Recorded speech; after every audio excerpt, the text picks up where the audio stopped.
नाजरीन, इसराइल को लेने के देने पड़ गए हैं। सियोनी रियासत मशरक़ वस्ता के बाद एशिया पर नजरें जमा कर बैठी थी। नेतन्याहू एंड कंपनी का मंसूबा था कि गजा, लबनान, शाम और यमन के बाद अब ईरान पर हमला किया जाए ताकि ग्रेटर इसराइल की जानिब पहला कदम बढ़ाया जा सके। लेकिन ईरान ने पाकिस्तान के साथ मिलकर इसराइली मंसूबा खाक में मिला दिया। इस्लामाबाद में होने वाली शंघाई तामन तंजीम के सरबराही इजलास में रूस और चीन समेत 10 मुल्कों ने इसराइल और उसकी पुष्ट पर खड़े अमेरिका को वाज़ेह पैगाम दिया है कि ईरान पर हमले की सूरत में हम गैर जानिबदार नहीं रहेंगे। इसका साफ मतलब है, अगर ईरान पर हमला किया गया तो फिर रूस और चीन खुलकर इसके दिफा में सामने आएंगे। शंघाई कॉन्फ्रेंस के इलामिये के साथ ही मशरक़ वस्ता में अहम डेवलपमेंट सामने आई कि अमेरिका ने अपना नया दिफाई निज़ाम थॉड और फौजी दस्ते इसराइल भेज दिए ताकि वो सियोनी रियासत के साथ मिलकर उसका दिफा कर सकें। अमेरिका ने अपने फौजी इसराइल भेजे। इसके साथ ही सऊदी वली-ए-अहद मोहम्मद बिन सलमान अहम तरीन दौरे पर मिस्र पहुंच गए हैं। इस दौरे का मकसद क्या है? क्या मोहम्मद बिन सलमान अब्दुल फत्ताह सीसी को अल-कुद्स फोर्स में शमूलियत के लिए राजी करने गए हैं? मिस्र को ईरान से क्या मसला है? इस सारी पेशरफ्त पर आगे चलकर तफसीली डिस्कशन करेंगे। हिजबुल्लाह ने भी इसराइल पर हमले तेज कर दिए हैं। ताज़ा कार्रवाई में लबनानी तंजीम के जंगजुओं ने इसराइल पर न सिर्फ रॉकेट और मिसाइल दागे, बल्कि इतवार को किए जाने वाले ड्रोन हमले के जवाब में भेजा जाने वाला इसराइली ड्रोन भी मारा गया है। दोस्तों, हिजबुल्लाह के सस्ते, छोटे और निचली परवाज करने वाले ड्रोन इस वक्त इसराइल के लिए दर्द-ए-सर बन चुके हैं। हिजबुल्लाह के हौसले इंतहाई बुलंद हैं। तंजीम के डिप्टी सेक्रेटरी जनरल और कायम मुकाम अमीर नईम कासम ने सियोनी रियासत को ललकारते हुए कहा कि हमारी जिद्दोजहद जारी रहेगी। इसराइल को नाकों चने चबवाने की सलाहियत रखते हैं। हिजबुल्लाह के मुसलसल और मुस्तकिल हमलों के बाद इसराइल इस वक्त ईरान के मुमकिना हमले से खौफजदा है। ईरानी हमलों के खदशे के बायस इसराइली दारुल हुकूमत तिल अबीब समेत मुख्तलिफ शहरों में इंटरनेट सर्विसेज बंद कर दी गई। मोबाइल फ़ोन भी खामोश हैं। दूसरी जानिब ईरानी अल-कुद्स फोर्स के कमांडर इस्माइल की शहादत से मुतालिक इसराइली फ़ौज का प्रोपगंडा दम तोड़ गया है। गुज़िश्ता रोज़ उन्होंने अब्बास नल-फ्रशान की नमाज जनाजा में शिरकत की। लगता यही है कि उनकी शिरकत का मकसद लोगों को बताना था कि वो जिंदा हैं और उनकी हिलाकत या ज़ख्मी होने से मुतल्लिक फैलाई गई अफवाहें झूठ पर मबनी हैं। हिजबुल्लाह ने आज सुबह सवेरे सियोनी फ़ौज के ठिकानों को मिसाइलों से निशाना बनाया। ईरानी मीडिया के मुताबिक लबनान से फायर किए गए बैलिस्टिक मिसाइलों ने दारुल हुकूमत तिल अबीब समेत मुख्तलिफ शहरों में अस्करी तंसीबात को निशाना बनाया। हमले के बाद हज़ारों गासिब सियोनी पनाहगाहों में पनाह लेने पर मजबूर हो गए। मकबूजा इलाकों में खतरे के सायरन बजने लगे और गासिब सियोनियों पर खौफ व हरास तारी हो गया। हिजबुल्लाह लबनान ने ऐलान किया कि मकबूजा इलाकों में 5 सियोनी फौजी ठिकानों को तबाह किया गया है। इसराइली फोर्सेज ने जवाबी कार्रवाई करते हुए ड्रोन हमले के जरिए हिजबुल्लाह के ठिकानों को निशाना बनाने की कोशिश की, लेकिन वो इसमें कामयाब नहीं हो सकी। लबनानी तंजीम ने इसराइल के जदीद ड्रोन हरमेस 450 को मार गिराया। इसराइली मीडिया में इस वक्त ये बहस छिड़ गई है, आखिर हिजबुल्लाह के पास कौन सी जदीद टेक्नोलॉजी है कि उसके ड्रोन दिफाई निज़ाम को चकमा देकर हदफ को निशाना बनाते हैं, लेकिन हमारे ड्रोन लबनान के रडार पर दिखाई दे जाते हैं और उन्हें गिरा दिया जाता है। इसकी वजह यह है कि लबनान को ईरान ने इंतहाई जदीद, सस्ते और छोटे ड्रोन्स फ्राहम किए थे। ईरान के फ्राहम करदा ये ड्रोन सियोनी रियासत के लिए दर्द-ए-सर बन चुके हैं। इतवार को इसराइल के बिन्यामीन फौजी अड्डे पर हिजबुल्लाह की जानिब से किया जाने वाला ड्रोन हमला अब तक का सबसे नुकसानदेह और मोहलक हमला था। इस हमले के बाद इसराइल के इंतहाई महंगे फ़िज़ाई दिफाई निज़ाम के बारे में सवाल जन्म ले रहे हैं कि ये सिस्टम ऐसे हमलों को रोकने की कितनी अहलियत रखते हैं।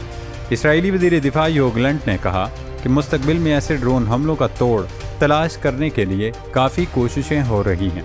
दिफाई माहिरीन और तजियाकारों का कहना है कि आयरन डूम इसलिए अपना काम कर पाता है क्योंकि हिजबुल्लाह के रॉकेट काफ़ी बुनियादी नौइयत के हैं और ये मुमकिन होता है कि इस बात का अंदाज़ा लगाया जा सके कि ये रॉकेट कहाँ जाकर गिरेंगे और इसीलिए उन्हें रोका जा सकता है। लेकिन ड्रोन को रोकना ज़्यादा पेचीदा काम है। ज़्यादातर ड्रोन ईरान में बने हैं और फिर ये लबनान, इराक और यमन में इंतहाई हिमायत याफ्ता गिरोहों को मुहैया कर दिए जाते हैं। ड्रोन्स को रडार की मदद से पकड़ना मुश्किल होता है क्योंकि ये बहुत ही निचली सतह पर उड़ सकते हैं। रडार पर ऐसे ड्रोन परिंदों की तरह नजर आते हैं। उनको लड़ाका तैयारों की मदद से रोकना भी इसलिए मुश्किल होता है क्योंकि ये बहुत सुस्त रफ्तार हैं और 200 किलोमीटर फी घंटा की रफ्तार से चलते हैं, जबकि लड़ाका जेट तैयारा 900 किलोमीटर फी घंटा की रफ्तार से उड़ते हैं।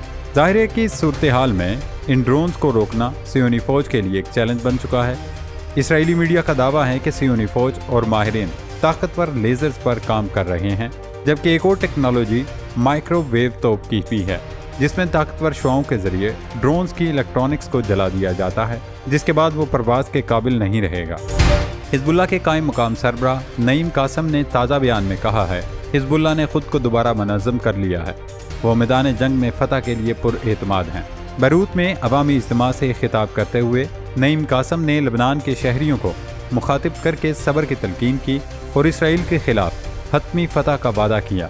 ان کا کہنا تھا کہ لبنان اور فلسطین کو الگ نہیں کیا جا سکتا۔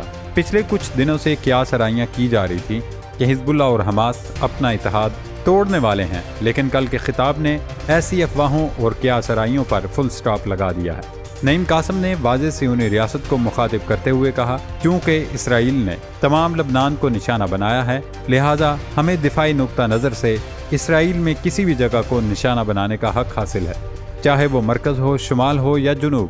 انہوں نے کہا، ہماری مزاحمت ناکام نہیں ہوگی اور اسرائیلی فوج کو شکست ہوگی۔ حزب اللہ کے سربراہ نے اشارہ دے دیا ہے، آنے والے دنوں میں جنگ مزید شدید ہوگی اور لبنانی تنظیم کے اسرائیل پر حملوں میں مزید تیزی اور شدت آئے گی۔ دوستو، ایران کی جانب سے اسرائیل پر کیے جانے والے میزائل حملے کے بعد سے دنیا سانس روکے اس بات کا انتظار کر رہی ہے کہ اسرائیل کا کیسا رد عمل سامنے آتا ہے۔ تاہم تل ابیب نے ابھی تک صرف خالی خولی داموں، بڑکوں اور لنترانیوں پر اکتفا کیا ہے۔ اسرائیلی وزیر اعظم نیتن یاہو سمیت پوری قیادت یہ بیان تو داغ رہی ہے کہ ہماری جوابی کارروائی بھرپور، مہلک اور حیران کن ہوگی، لیکن یہ جواب کب دیا جائے گا، فی الحال اس کا انتظار کیا جا رہا تھا۔ امریکہ نے اسرائیل کی حمایت اور مدد کے لیے اپنی فوج اور نیا دفاعی نظام تھاڈ تل ابیب بھیج دیا ہے۔ تجزیہ کاروں کا ماننا ہے کہ امریکی فوج کی تل ابیب آمد مشرق وسطیٰ میں جنگ کی بھڑکتی آگ کا پتہ دے رہی ہے۔ ویسے تو امریکی انتظامیہ اسرائیل کو بار بار خبردار کر رہی ہے کہ وہ ایران کی تیل اور جوہری تنصیبات کو نشانہ نہیں بنائے، لیکن اسرائیلی قیادت کے بیانات صاف بتا رہے ہیں وہ کسی بھی صورت پیچھے ہٹنے کو تیار نہیں ہے اور ہر حال میں ایران پر حملہ کرے گا۔ اسرائیلی اخبار یروشلم پوسٹ نے دعویٰ کیا ہے کہ ہنگامی میٹنگ میں نیتن یاہو کی وار کیبنٹ کے ارکان نے انہیں مشورہ دیا ہے کہ فی الحال ایران یا کسی نئے محاذ پر سینگ پھنسانے سے گریز کرے، کیونکہ ایسا کرنے سے صہیونی فوج کی انرجی اور وقت برباد ہوگا۔ پہلے لبنان اور غزہ میں حزب اللہ اور حماس سے نمٹا جائے، پھر اگلا محاذ چھیڑا جائے۔ اسرائیلی اخبار کا دعویٰ ہے کہ نیتن یاہو کی کوشش ہے 5 نومبر کو امریکی صدارتی انتخابات سے پہلے ایران پر حملہ کر دیا جائے۔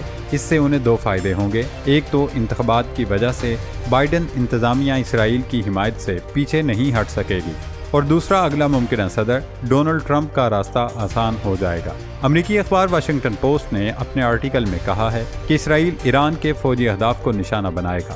نیتن یاہو سرکار کو حالیہ ایرانی اور لبنانی حملوں سے اندازہ ہو گیا ہے کہ جوہری تنصیبات پر حملوں کی صورت میں خطہ ایسی جنگ کی لپیٹ میں آ جائے گا جسے کوئی روک نہیں سکے گا۔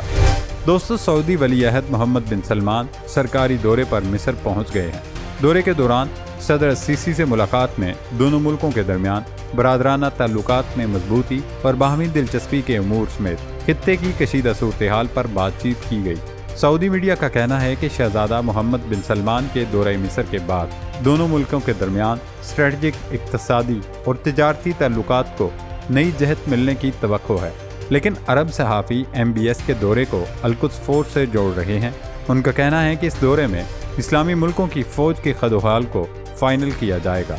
دوسری جانب اسلام آباد میں ہونے والے شنگھائی تعاون تنظیم سربراہ کانفرنس میں پاکستان کی کاوشوں سے فلسطین اور اسرائیل دہشت گردی کا معاملہ زیر غور آیا، اور چین، روس سمیت ایشیائی ملکوں نے بیرونی جارحیت اور حملے کی صورت میں ایران کے دفاع کا عزم ظاہر کیا ہے۔ لگتا ہے القدس فورس اور چین اور روس کی حمایت اور پشت پناہی کے بعد اسرائیل نے ایران پر حملے کا فیصلہ تبدیل کر دیا ہے، لیکن اگر صہیونی ریاست نے ڈٹائی اور ہٹ درمی کا مظاہرہ کرتے ہوئے حملہ کرنے کی غلطی کی تو پھر یہ تمام ملک مل کر اسے ایسا سبق سکھائیں گے نیتن یاہو کی نسلیں یاد رکھیں گی۔